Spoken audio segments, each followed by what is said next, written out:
धुल जाता है और सारे माफिया उसी में इस समय विद्यमान है। आज जो भाजपा में है उनके ऊपर कोई कार्रवाई नहीं हो रही है। जो सपा में है आज जो सबसे बड़ा कहते हैं कि सबसे बड़े माफिया सबसे बड़ा जो है सपा में है। तो मैं पूछना चाहता हूं, मीडिया भाई भी हमारी है कि आज जो मेरे देश प्रदेश का मुखिया बैठा है उससे बड़ा माफिया कौन है जिसके खिलाफ 57 मुकदमा था और स्वयं अपने सारे मुकदमों को जो है अपने आप खत्म कर लिया। तो मैं कहना चाहता हूं सबसे बड़े माफिया उनकी कब जांच होगी, वो कब जेल जाएंगे।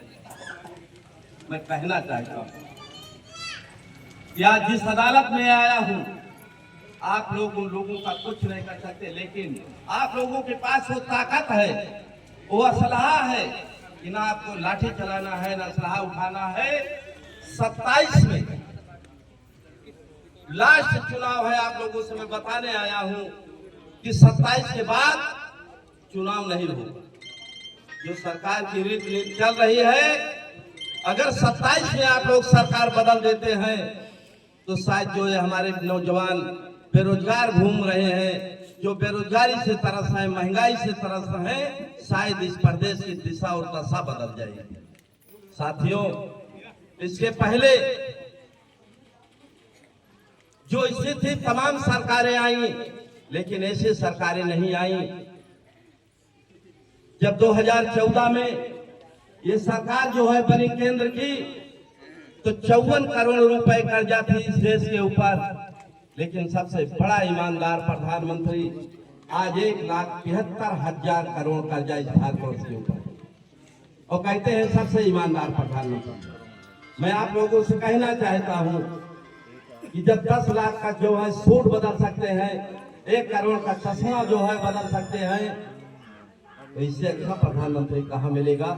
ये देश को बर्बाद करने की जो है उस पर उतर आए हैं। मैं कहना चाहता हूं इसके पहले इनकी क्या स्थिति थी, आज जिस स्थिति में गुजर रहे लोग बटन दबा करके या बैलेट पेपर पे मुहर लगा करके इस सरकार को जो है कम्युनिस्ट नाबूद कर दीजिए। मैं आप लोगों के बीच में कहने आया हूं, आप लोगों के बीच का आपका जो है बेटा, आपका सेवक, आपका भाई हूं। मैं वादा करता हूं कि जिस तरीके से जो है इस पे अत्याचार है, अगर जिस दिन आप लोग अखिलेश की सरकार बना दिया तो मैं वादा करता हूं कि भाजपा में तो माफिया जाके बच गए हैं, लेकिन सपा में माफिया नहीं बचेंगे। वादा ये अपने आप आज जो स्थिति बनी है, माफिया तो सपा में नामो निशान के लिए नहीं है। मैं सबसे पहले बताना चाहता हूं सिंधुजीत भाई, या जो उत्तर प्रदेश की धरती पर कुर्सी पे विराजमान है, इनको उस समय अगर किसी ने जीवन दान दिया था तो आजमगढ़ के रमाकांत यादव ने इनको बचाया था और उसके बाद सबसे पहले जेल में डालने का काम रमाकांत का किया तो आज योगी आदित्यनाथ वाली पीढ़ी समाप्त हो जाएगी।